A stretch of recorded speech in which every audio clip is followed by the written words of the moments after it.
Good morning, everyone that's here already, and thank you for attending this webinar on complaints handling. So I'm Josie, I'm the Operations Officer here at the Bikeability Trust, and one of my responsibilities is doing the Stage 2 complaints. So I've put together this webinar and guidance just for an extra bit of information and things that might be useful. Just a bit of housekeeping to start off. The webinar will be recorded and made available on the website in the near future. So questions at the moment, if you want to put them in the Q&A section that you'll find at the bottom of Zoom next to the chat, what we'll do is we'll look through these. Anytime at the end, we'll start answering them. But what we'll also do is we'll collate them into an FAQ that will be put onto the website along with the recording of this webinar. I'd also say if you've got numerous questions or they're really specific to you, if you want to get in touch afterwards, and we can always have a phone call or a meeting, and I can talk through those specific questions if you don't want to put them in the Q&A. So just contact us via the contact us email if you want to be doing that. So other than that, so what I'll do is I'll just run through what we're going to be looking at today.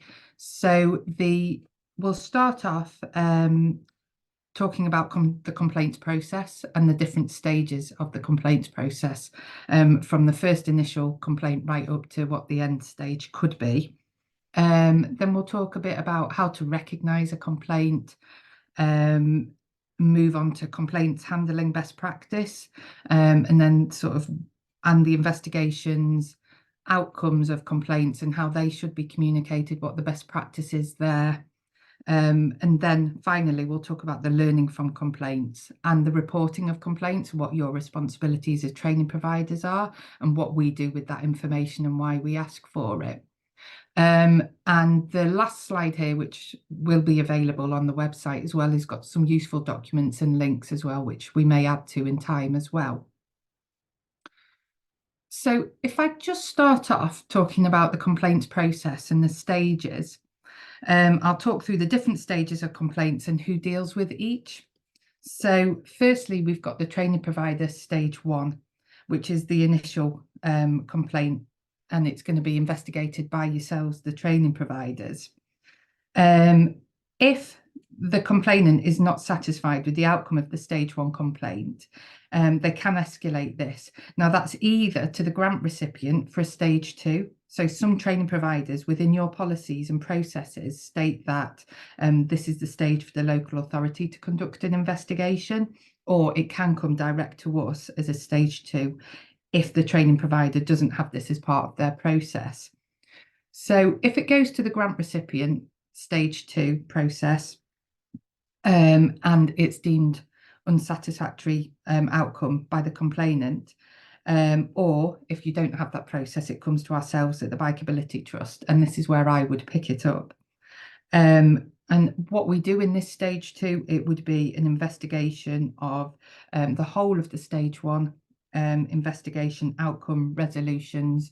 We would ask for a complaint stage 2 form to be filled in by the complainant, where they say what their complaint is and what they want to get from this complaint, what the outcomes is they would want to be done. So if after this stage the complainant is not satisfied, then it does go to the Bikeability Trust stage 3, which is conducted by the Director of Operations here. And then finally, if this stage isn't satisfactory, then the complainant has a final stage that they can escalate to, which is to Active Travel England. Just at this point, it doesn't really fit in, but it kind of does. What I wanted to say is the outcome recommendations from the Trust Stage 2 or 3 investigation might result in us recommending an EQA visit. And I think it's really important to note that this isn't a punitive action when we're doing this mostly. It's an opportunity to offer support to training providers. Can be really beneficial to help providers make necessary changes to prevent further complaints. And it should be noted as well, it's also a confidence builder for the complainant to know that their complaint is being taken seriously and actions are being put into place. So from there, we're going to just go on to how to recognise a complaint. it's really important to be able to recognise when a complaint is being made and deal with it appropriately. Sometimes someone will simply be raising a query. However, these queries can become concerns and they may be expressing their dissatisfaction about something. It's important that you can identify when these queries have become concerns and it needs to be addressed more formally. People may also feel intimidated or concerned that making a complaint may affect them negatively. And this maybe can be taken into account if it's a complaint from a bikeability professional as well, so that they have those fears as well, or from a member of the public. They may have special needs or requirements as well, which need accommodating in order to make your complaints process fair and accessible. So it's really important to have this in mind, and that you can identify this when it's happening and act appropriately. If in doubt about whether someone's actually making a complaint and it's being raised, just ask. I think speaking to the person, acknowledge their concerns, and just ask them if they would like to have them addressed under your complaints procedure, and send them a copy of that complaints process and procedure. I do think, though, that formal complaints will generally be obvious, as the complainant will tell you they're making a complaint, whether that's on a phone call or on an email. And they normally do ask for a response and the resolution that they want from it.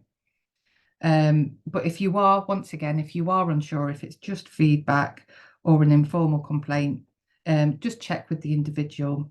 Ask them, do they want to complete this under the complaints process? Send them your policy and deal with the matter more formally. And I think this really shows, asking this does show that you're taking what they're saying seriously. Dealing with informal complaints, issues and feedback swiftly and empathetically can prevent escalation into a formal complaint as well. And it's really key to know, if you receive a formal complaint, getting the investigation right first time helps you reach the right outcome in the right way without an escalation to stage 2. And it can also really help you identify any learning as quickly as possible.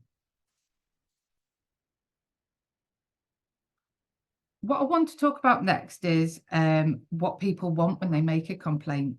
So most people, when they're making a complaint, want an opportunity to be heard and to input into the process before a decision is going to be made. So thinking about this, a key part of your process really needs to be understanding the complaint that's being made. And this will help to approach the complaint in the best way possible to reach a resolution for that individual. If you don't get to the heart of the complaint being raised, you're not going to be able to fully resolve it. So we sometimes receive complaint letters which are really long and detailed, and it can be really, really difficult to actually identify the key issues being raised, and they might be hidden beneath things or interwoven into a long narrative.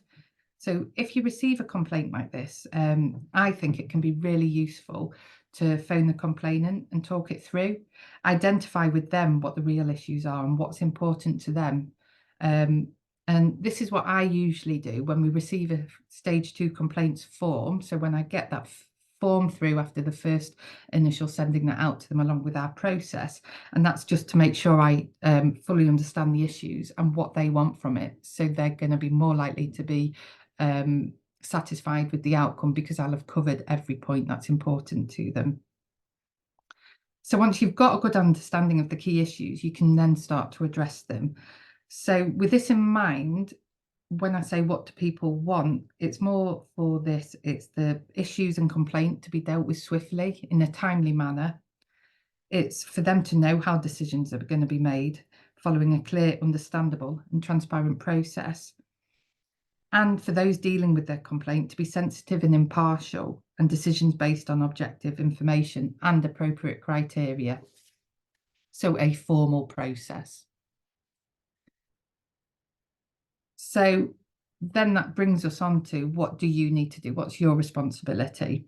And it's also, what's my responsibility when I'm dealing with a stage 2 complaint? During the complaint process, it's really important to listen carefully. As I've said before, confirm the complainant's concerns and the issues to be investigated. This is really key for 2 main reasons. One is to ensure you're understanding the key issues.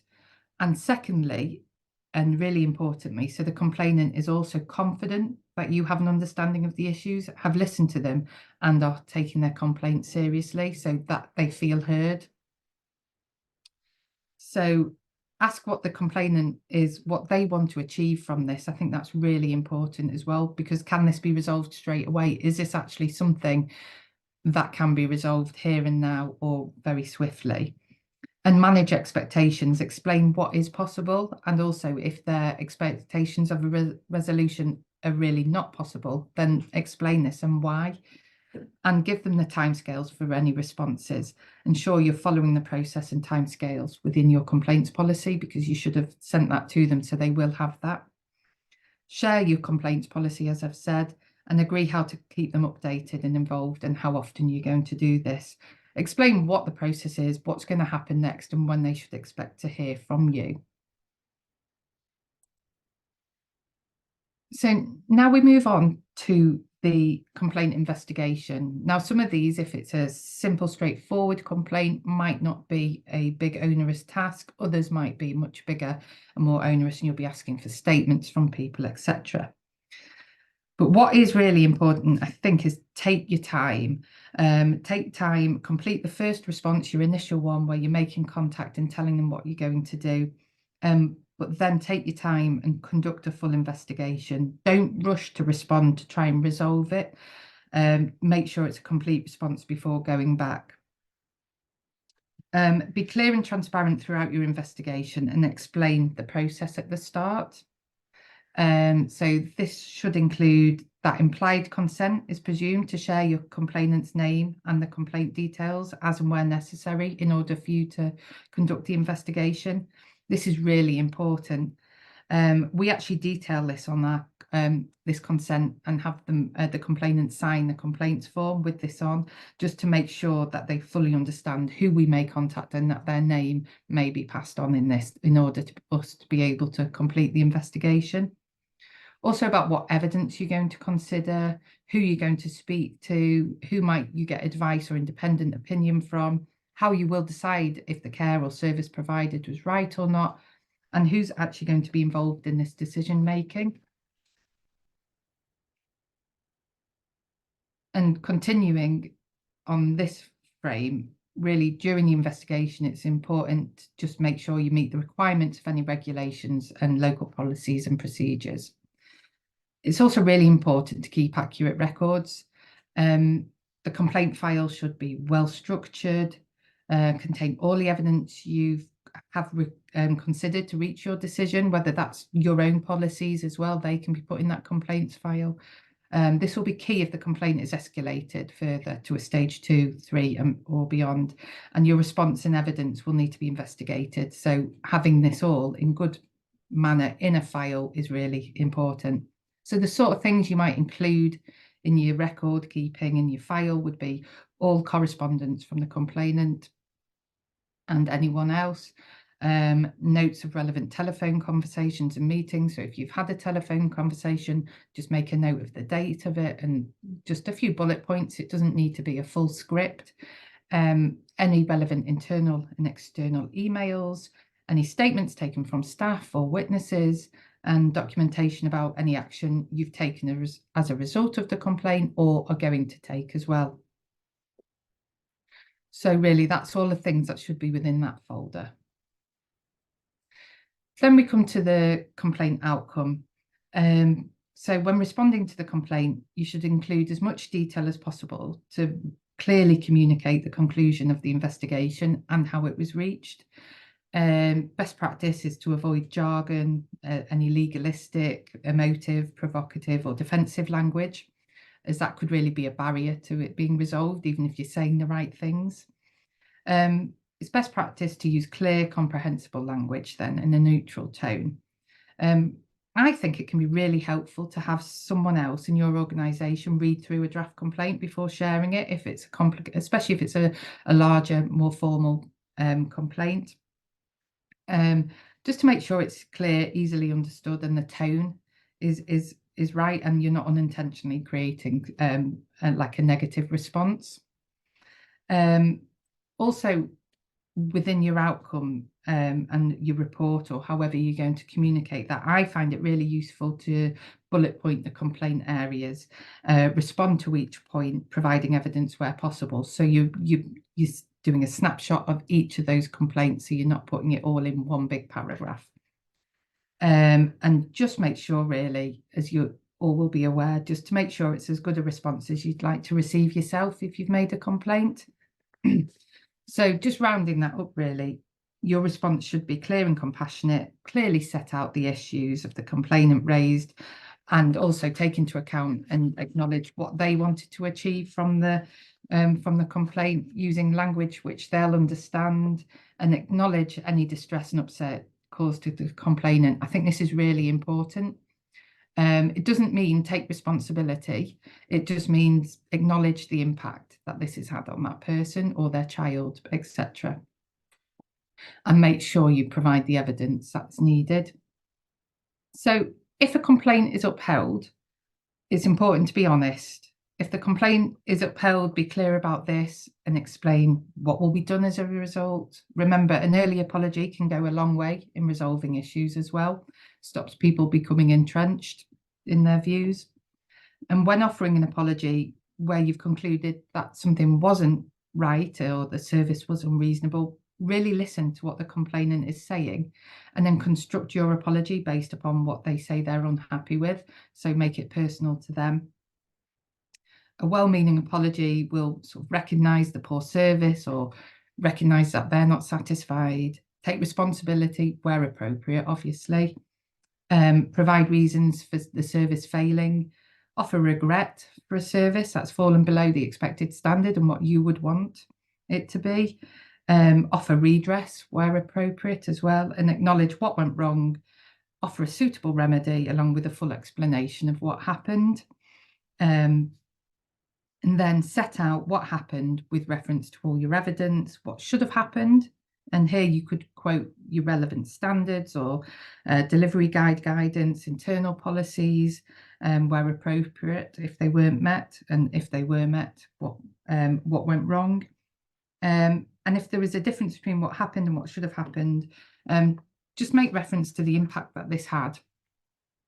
And be clear about your decision and any action that you'll take. So just in sort of to round that up, it's offering a suitable apology, an offer to put things right, explanations of lessons learned and how you'll stop this from happening in the future. If the complaint is partially upheld or not upheld, so a lot of complaints that come through might have more than one thing that is the complaint. So if it's got several different parts to it, it might be that some are upheld and some aren't. Once again, the setting out clearly the different bits of the complaint can help with this.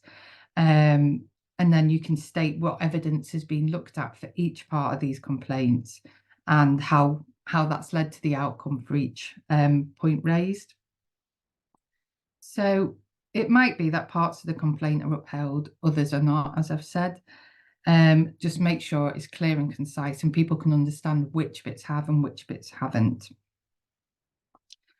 And as in the previous section on responding when a complaint is upheld, it's still key to make sure you explain about any actions you might take following the complaint, because it might be that a complaint is not upheld, but there's still learning points that we can take from it, and might be changes to how we communicate or slight changes to paperwork or processes that can help prevent future complaints or issues arising. So these can be communicated to the complainant in the complaint response. We have actually developed a template complaint response form, which will be available on the website soon and can be used or adapted or just had a look at and take some bits from if that's useful for anybody. As I said before, I find it really useful to have a box for each part of the complaint detailing what the complaint was, investigation findings, conclusion, outcomes, and then the resolutions as well.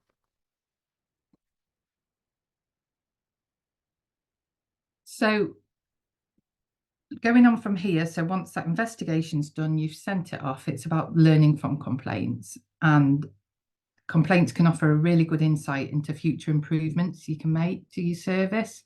And you can take the time to reflect on why it arose, whether or not there are any gaps in your processes, procedures that could be addressed to help prevent future complaints.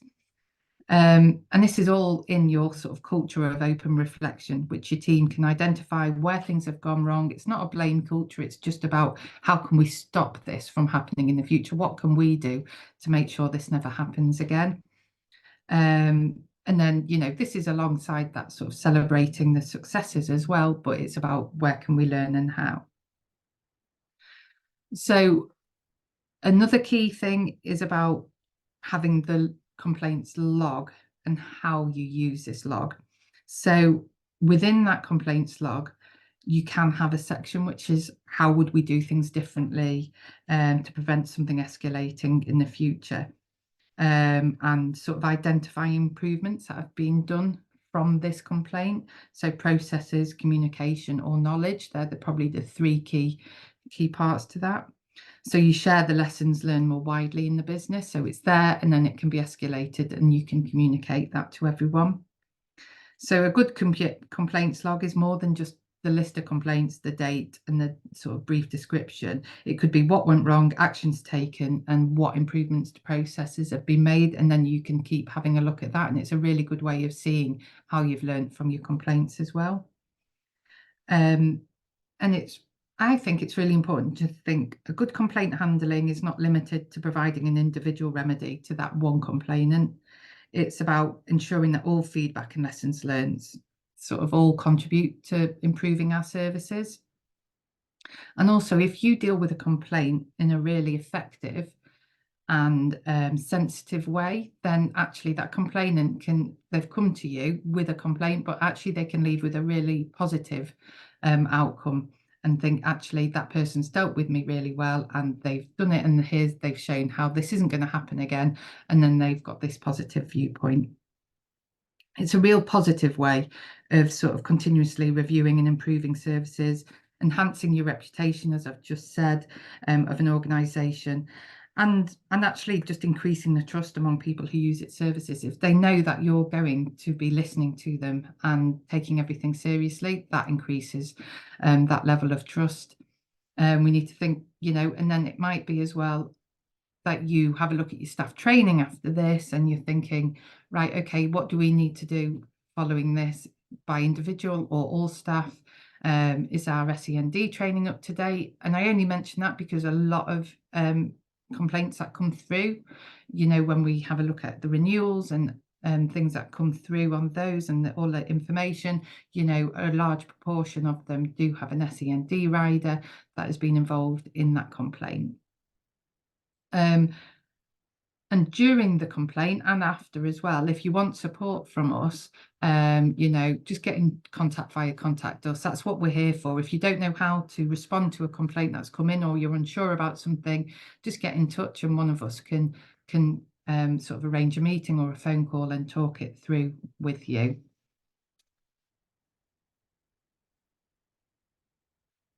So from all that, what I then wanted to talk about is the reporting of complaints. So, as you know, the Trust asks for a number of complaints and the themes of these complaints during the annual training provider renewal. We don't do this to take any action against those with high complaints, but to be able to support any that do, and the overall to be able to see what complaints are coming in, the themes of them, and to highlight any areas that we at the Trust can then offer support, guidance to training providers going forward, changes on our website, more information. Also, it can help us review our processes and policies or model policies, etc. as well. So it is a helpful process. All stage 1 complaints that have been received in the financial year need to be reported in your annual renewal. And with that, it needs to be within each theme. So we've got the exclusion from training, instructor conduct, we've got safety, equipment damage, complaint from another bikeability professional, and other. If it's other, and it's something a bit more random, then there is a little box on your annual renewal, and just put a tiny brief. It doesn't need to be an in-depth thing, but just a brief description of it. If something keeps coming up as a theme in the other, then we can make it easier, and then we can add that as one of the key themes as well. What you'll also need to do is report if a child with SEND was involved in each complaint as well, so we can monitor that. It really is important. It helps us highlight areas where we can offer support and training and guidance. If you're unsure of this, when it comes around to renewal, once again, just get in contact, and I can help you through that process as well. And it all goes back as well to having a really good complaints log, because if you've got a really good complaints log and it's really thorough, then actually when you come to renewal, it should be, you can refer back to that. And if you want to put in these different themes on your complaints log, it'll be even easier to collate and pop into your renewal. So as I said, we've got a few documents on here as useful documents. There'll be a lot more in the next webinar for the serious incidents, but in this one we've just got these, and we can keep adding to them as well. So once again, that's the end of the presentation. What we'll do now is we can have a look through the questions and answers, and see if there's anything that anyone wants doing. But if not, what we will do, as I said before, is we'll be collating them all into a FAQ, and just get in contact if you want a more in-depth or specific answer to anything. So thank you very much. I'll just stop sharing so we can. Thank you, Josie. We actually haven't got any questions through. Okay. If anyone does have any questions, please pop them in the question and answer section now. Otherwise, where do we access those links? You mean the links on the presentation, Francis? I think this presentation will go on the website with the recording, so you'll be able to get it from there. That should be in the next couple of weeks, hopefully. Yes, that's right. Sorry, and as soon as I unmiked, I had to cough. Can you explain what EQA is? That's Alison. I can take that for you. That's okay, Alison. So EQA is the External Quality Assurance Program that the Trust run.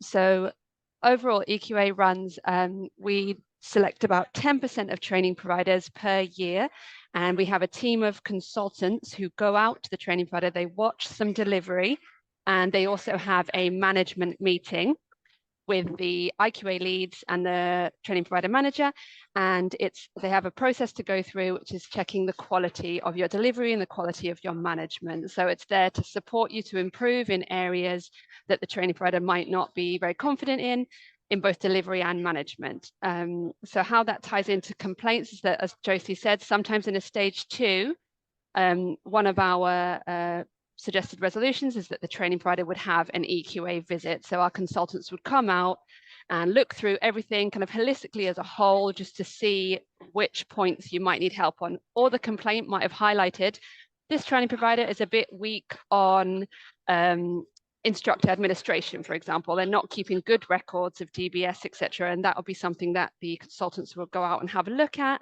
how they might help you. Hopefully that answers the question. There is a section on EQA on the website under the quality assurance part if you want more information, or again, you can just email.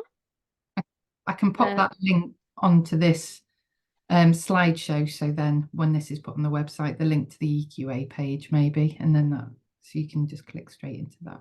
Yeah, Jane Dealey has a question. How should we manage complaints within a local authority where there may be a conflicting overarching complaints policy, e.g. higher stage complaints are dealt with by the Ombudsman? Do you want me to jump in here? Yes, Michelle. Yeah, basically, Jane, we need to be aware of anything that's been escalated. So stage 1's, all we are interested in really is the number that you do in the renewals. But once anything's gone higher up than that, then you need to be just involving us. Now, it may be that we would come to a local agreement. It doesn't need lots of people investigating. So once we understand what the investigation process is, we would just need to be kept in the loop if there was another organisation that were investigating it. So it's just about really talking to each other should that occur. Yeah, because we know that local authorities, some request that it has to do a certain process, but we kind of take that a case by case basis. And as long as we're involved in some way, like Michelle said, we work that out. So we've got a suggestion. It would be great to provide 2 or 3 fictional complaint handling cases to highlight good practices in a less theoretical way. I see Yeah, Josie nodding. that's a really good idea, actually, Benoit. Yeah. Thank you. We can add that to what we post up on the website as, you know, what to say, what not to say. Yeah, I can do that. There is also on that part of the website, there is a complaints handling guidance as well. So it could be as a part of that or as a side sort of document. I can create some fictional ones. Great, thanks, Josie. Colin, you have a bit of a lengthy question, so bear with me while I try to understand it. Colin says, I've had a parent complain that their child was excluded from level 2 training as he was unable to signal right due to a disability which limits the strength and mobility of their right arm. The instructor allowed them to take the first level 2 session, but didn't feel it was appropriate for him to continue. The parent is suggesting this is discrimination.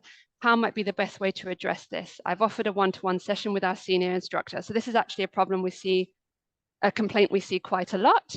Josie, kind of what would be our kind of resolutions for this kind of complaint? Yeah, so I think because you've got to take into account the different abilities, or in this case, obviously there's a something that is limiting that child's ability to signal. So I think the individual risk assessment, I think, would be a key thing to make sure that is done with that child between the instructor, and it might be that the parent, carer, guardian is involved in that as well. But I do think a good remedy is that saying that you'll do a one-to-one if that is a safer option. And it's what does the child, what does that parent want in its understanding? Do they specifically want that child to be going out with their peers? And so therefore is an option to have an extra instructor or someone else there, whether it's a TA or an instructor, to be that extra safety person with them so they can achieve that. Yeah, quite often. You've got something to add. Sorry, Louise. No, I was gonna jump in here because, like Louise said, this is common. Now, sometimes, as we all know, this information hasn't been shared at the consent process point, which is, I know we all try desperately hard to get people to do that, but sometimes you're faced with a situation where you weren't aware of it in advance. But I also think that in a situation where a young person is doing level 2 training, so ultimately is going to be riding on the road, you have to consider about their ongoing safety, not just in the training. So it's actually very much about involving the parent in that solution, and what would be the best, because if that child's going out on the road without bikeability instructors, how are they going to manage signalling? So it's about coming to that conclusion and agreement with the parent and involving those in those decision-making processes. And I think this is the problem, is that they often will jump to, my child is being discriminated against, because you're having to react in the moment, and also involving the school to maybe get the parents' involvement. So I think this is about communication both ways. Yeah, I was going to reiterate the point about quite often these complaints come through because information wasn't given before the training. So either the parent hadn't explained fully the disability, or if they had, it had been missed by the training provider, so that the instructor was not able to plan ahead to make those reasonable adjustments for that child. And that often is what triggers the complaint, is that, well, you haven't made any reasonable adjustments and you're having to do it afterwards, which is made the parent angry about that. So I think that what Colin is doing, offering the one-to-one, is a good start, but as Michelle said, working with the parent to understand what it is they want out of it, and being clear that the reasons usually for stopping people doing level 2 is safety. So that often gets missed, that we need to be sure that all children are safe when they're out on the road.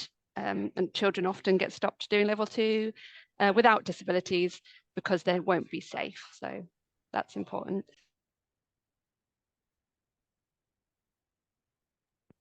You're on mute. Just seeing, oh, sorry, I was just seeing on chats, I think there's a question. Has no one developed an indicator? For the bike, I'm sure I saw this somewhere. Yeah. There is I've- things you can get to attach to the bike. Yeah.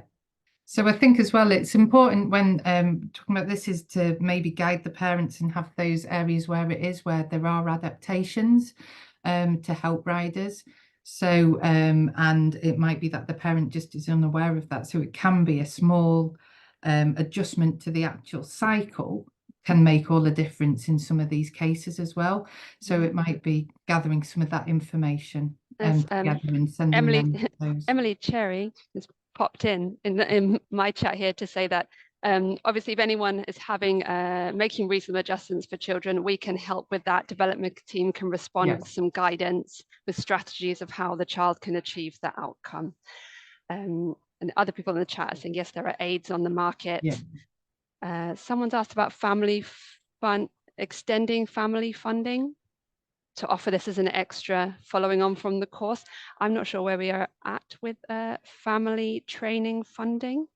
But as always, it's worth getting in touch with the Trust if you have questions about what kind of training you can offer to people. And we can help on a case-by-case basis with that.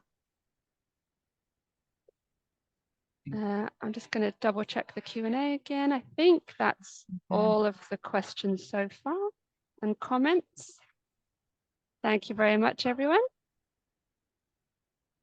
Oh, Emily's popped in. We do still have family funding available for this financial year, depending if the LHA has an allocation. They can also use capability funding locally for cycle training. We'll pop all these answers in an FAQ as well, so you've got them all collated. Brilliant. I think is that it? So if you think of questions later on, just email them in and we can add those as well to the FAQ on top of that as well. So if that's everything, so thank you very much. As I said, this has been recorded, so it will be put up in time onto the website alongside those other documents. The complaint handling guidance is already up there on the website as well. And I'll add some fictional cases to that just as an extra resource as well. So thank you ever so much, everybody, and have a good day. Thank you. Thank you.